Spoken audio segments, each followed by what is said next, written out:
Subscribe my channel, press all notification bell. Hey what's up India, ಇವತ್ತಿನ ವಿಡಿಯೋದಲ್ಲಿ Upstox ಆ್ಯಪಲ್ಲಿ ಹೇಗೆ GTT ಆರ್ಡರ್ನ ಪ್ಲೇಸ್ ಮಾಡೋದಂತ ಡೀಟೇಲ್ ವಿಡಿಯೋ ಮಾಡ್ತೀನಿ. ಸೊ ವಿಡಿಯೋನ ಕನೆಕ್ಟ್ ನೋಡಿ. ಸದ್ಯಕ್ಕೆ ಈ ಫೀಚರು ಅಪ್ಸ್ಟಾಕ್ಸ್ ನ್ಯೂ ಆ್ಯಪಲ್ಲಿ ಮಾತ್ರ ಇರೋದು, ಮುಂದೆ ಓಲ್ಡ್ ಆ್ಯಪಲ್ಲಿ ಬರುತ್ತೆ. ವಿಡಿಯೋನ ಕನೆಕ್ಟ್ ನೋಡಿ. ಈ GTT ಆರ್ಡರ್ ಏನಂದ್ರೆ, ಈ ಫಾರ್ ಎಕ್ಸಾಂಪಲ್ ಯಾವುದೊಂದು ಕಂಪನಿ ಸ್ಟಾಕು ಒಂದು ಪ್ರೈಸ್ ಬೈ ಮಾಡಬೇಕು ಅಂತ ಇರ್ತೀರ, ಆ ಪ್ರೈಸ್ಗೆ ಸಿಕ್ಕಿರಲ್ಲ, ಪ್ರೈಸ್ಗೆ ಮಿಸ್ ಮಾಡ್ಕೊಂಡಿರ್ತಾರೆ. ಸೊ ಈ ಆರ್ಡರ್ ಮುಖಾಂತರ ನೀವು ಬೇಕಾದ್ರೆ ಯಾವ ಪ್ರೈಸ್ ಬೈ ಮಾಡಬೇಕು, ಯಾವ ಪ್ರೈಸ್ ಸೇಲ್ ಮಾಡಬೇಕು ಅಂತ ಆರ್ಡರ್ ಹಾಕಿದ್ರೆ ಮುಗೀತು. 1 ವರ್ಷ ಇದ್ರದ್ದು ವ್ಯಾಲಿಡಿಟಿ ಇರುತ್ತೆ. ಆ ಪ್ರೈಸಿಗೆ ಬಂದಾಗ ಬೈ ಆಗುತ್ತೆ, ಯಾವ ಪ್ರೈಸ್ಗೆ ಸೇಲ್ ಮಾಡ್ಬೇಕಂತ ಇರುತ್ತೆ, ಅವ್ರು ಸೇಲ್ ಆಗುತ್ತೆ. ಸೊ ಒಂದೊಳ್ಳೆ ಫೀಚರ್ ಇದು. ಇದರಿಂದ ನೀವು ಯಾವ ಪ್ರೈಸ್ ಬೇಕಾದ್ರೂ ಬೈ ಮಾಡ್ಬೋದು, ಸೇಲ್ ಮಾಡ್ಬೋದು. For example Reliance industry stock ಈಗ 2655 ಇದೆ ಪ್ರೈಸು. ಇಲ್ಲಿ ಕ್ರಿಯೇಟ್ GTT ಆರ್ಡರ್ ಅಂತ ಇದ್ದಾರೆ, ಅದನ್ನ ಕ್ಲಿಕ್ ಮಾಡಬೇಕಾಗುತ್ತೆ. ಇಲ್ಲಿ ಸ್ಟಾಕ್ ಬೈ ಮಾಡ್ಬೇಕಾ ಇಲ್ಲ ಶಾರ್ಟ್ ಸೇಲ್ ಮಾಡ್ಬೇಕಂತ ಬರುತ್ತೆ.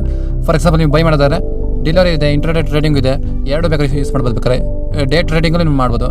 ಇವತ್ತೇ ಬೈ ಮಾಡಿ ಇವತ್ತು ಸೇಲ್ ಮಾಡಿದ್ರೆ ಇಂಟರ್ನೆಟ್ ಟ್ರೇಡಿಂಗ್ ಮಾಡ್ಬೋದು. ಬೇಕಾದ್ರೆ ಯಾವ ಪ್ರೈಸ್ ಬೈ ಮಾಡಬೇಕು, ಸೇಲ್ ಮಾಡ್ಬೇಕಂತ ಒಂದು ಆರ್ಡರ್ ಹಾಕ್ಬಿಟ್ರೆ ಮುಗಿತು.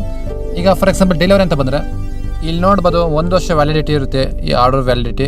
ಇಲ್ಲಿ ಎಷ್ಟು ಕ್ವಾಂಟಿಟಿ ಬೈ ಮಾಡ್ಬೇಕಂತ ಹಾಕಬೇಕಾಗುತ್ತೆ. ಫಾರ್ ಎಕ್ಸಾಂಪಲ್ 10 ಅಂತ ಹಾಕ್ತೀನಿ. ಹಾಗೆ ಇಲ್ಲಿ ಪ್ರೈಸು ಯಾವ ಪ್ರೈಸಿಗೆ ಬೈ ಮಾಡ್ಬೇಕಂತ, ಈಗ ಸ್ಟಾಕ್ ಪ್ರೈಸು 2655 ಇದೆ. ಇಲ್ಲಿ ನಾನು 2500 ರೂಪಾಯಿ ಅಂತ ಹಾಕಿನಿ, ಅಂದರೆ ಈ ಪ್ರೈಸಿಗೆ ಬಂದಾಗ ಬೈ ಆಗುತ್ತೆ. ಇಲ್ಲಿ ನೋಡ್ಬೋದು ಆಪ್ಷನು ಇಫ್ ಪ್ರೈಸ್ ಬಿಲೋ, ಅಂದರೆ ಪ್ರೈಸ್ ಬಿಲೋ ಹೋದಾಗ ಬೈ ಮಾಡೋದಿಲ್ಲ. ಇಲ್ಲಿ ಸ್ಟಾಕು ಬಿಲೋ ಹೋದಾಗ ಬೈ ಆಗ್ಬೇಕಾ ಇಲ್ಲ ಅಬೋ ಹೋದಾಗ ಆಗ್ಬೇಕಿಲ್ಲ, ಅದೇ ಪ್ರೈಸಿಗೆ ಬಂದ ತಕ್ಷಣ ಬೈ ಆಗ್ಬೇಕಂತ ಇರುತ್ತೆ. ಅದು ನೋಡ್ಕೊಂಡು ನೀವು ಮಾಡ್ಬೋದು. ಬೇಕಾದ್ರೆ ಹೆಂಗೆ ಮಾಡ್ಬೇಕಂತ ಬೈ ಮಾಡ್ಬೇಕಂತ ಹಾಕಿರ ಆಯ್ತು ಆರ್ಡ್ರು. ಇಲ್ಲಿ ನಾನು ಸ್ಟಾಕ್ ಬಿಲೋ ಹೋದಾಗ ಅಂದರೆ 2500 ಅದ್ರ ಒಳಗೆ ಹೋದಾಗ ಕೆಳಗೆ ಹೋದಾಗ ಬೈ ಆಗಲಿ ಅಂತ ಹಾಕಿನಿ. ಸ್ಟಾಪ್ ಪ್ಲಸ್ 2495 ಅಂತಿದೆ, ಆ ಪ್ರೈಸ್ ಹೋದ ತಕ್ಷಣ ಸೇಲ್ ಆಗ್ಬಿಡುತ್ತೆ ಆಟೋಮೆಟಿಕ್ಕು. ಹಾಗೆ ಟಾರ್ಗೆಟ್ ಪ್ರೈಸು ಯಾವ ಪ್ರೈಸ್ ಸೇಲ್ ಆಗ್ಬೇಕಂತ ನಾನು 2800 ಅಂತ ಹಾಕಿನಿ. ಅಲ್ಲಿಗೆ 100% ರಿಟರ್ನ್ ಸಿಗುತ್ತೆ. 2500 ಬೈ ಆಗಿ 2800 ಸೇಲ್ ಆಗಿ ಅಂತ ಹಾಕೋದು ಆರ್ಡ್ರು. ಈ ಇಂಟರ್ನೆಟ್ ಟ್ರೇಡಿಂಗು ಸೇಮ್ ಇದೇ ಥರ ಆರ್ಡ್ರ್ ಹಾಕೋದು, ಬಟ್ ಡೇಟ್ ಅಷ್ಟೇ ಬೇರೆ ಬೇರೆ ಆಗುತ್ತೆ ಅಷ್ಟೇ. ಬಿಟ್ಟರೆ ಇದು ಸೇಮು, ನೀವು ಯಾವ ಪ್ರೈಸ್ ಬೈ ಮಾಡಬೇಕು, ಯಾವ ಪ್ರೈಸ್ ಸೇಲ್ ಮಾಡ್ಬೇಕಂತ ಹಾಕಿರ ಆಯಿತು. ಆರ್ಡ್ರ್ ಆಟೋಮೆಟಿಕ್ ಎಕ್ಸಿಕ್ಯೂಟ್ ಆಗುತ್ತೆ, ಬೈ ಆಗುತ್ತೆ ನಿಮ್ಮ ಶೇರ್ಸು. ಶಾರ್ಟ್ಸಲ್ಲೂ ಸೇಮು ನೋಡ್ಬೋದು. 10 ಕ್ವಾಂಟಿಟಿ ಬೈ ಮಾಡ್ಬೇಕಂತ ಹಾಕಿದ್ದೀನಿ. 2665 ಬಂದ ತಕ್ಷಣ ಬೈ ಆಗಲಿ ಅಂತ ಹಾಕಿದ್ದೀನಿ. ಹಾಗೆ ಸ್ಟಾಪ್ ಲಾಸು ಮತ್ತು ಟಾರ್ಗೆಟ್ ಪ್ರೈಸು ಈ ಥರ. ಶಾರ್ಟ್ಸಲ್ಲಿ ಏನಂದರೆ ಜಾಸ್ತಿ ಬೈ ಮಾಡೋದು, ಕಮ್ಮಿ ಆದ ತಕ್ಷಣ ಸೇಲ್ ಮಾಡೋದು.